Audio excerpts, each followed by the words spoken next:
Chapter 3.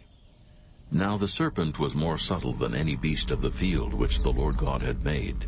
And he said unto the woman, Yea, hath God said, Ye shall not eat of every tree of the garden?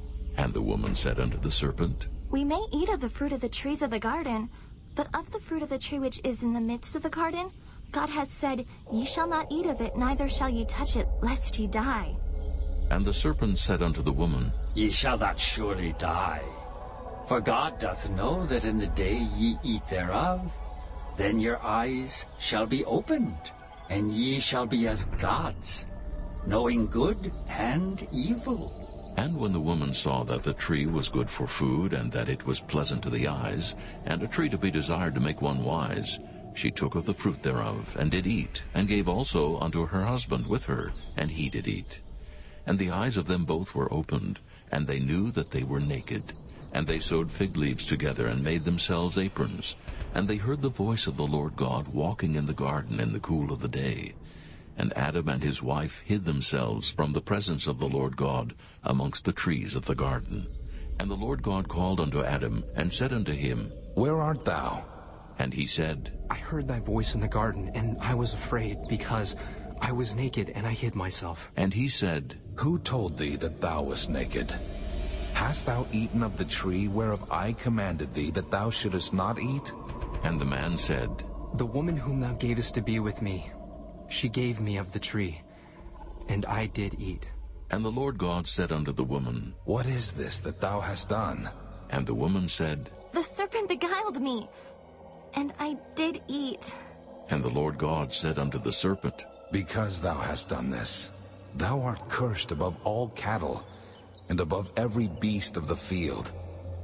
Upon thy belly shalt thou go, and dust shalt thou eat all the days of thy life. And I will put enmity between thee and the woman, and between thy seed and her seed. It shall bruise thy head, and thou shalt bruise his heel. Unto the woman he said, I will greatly multiply thy sorrow, and thy conception. In sorrow thou shalt bring forth children. And thy desire shall be to thy husband, and he shall rule over thee. And unto Adam he said, Because thou hast hearkened unto the voice of thy wife, and hast eaten of the tree of which I commanded thee, saying, Thou shalt not eat of it. Cursed is the ground for thy sake. In sorrow shalt thou eat of it all the days of thy life.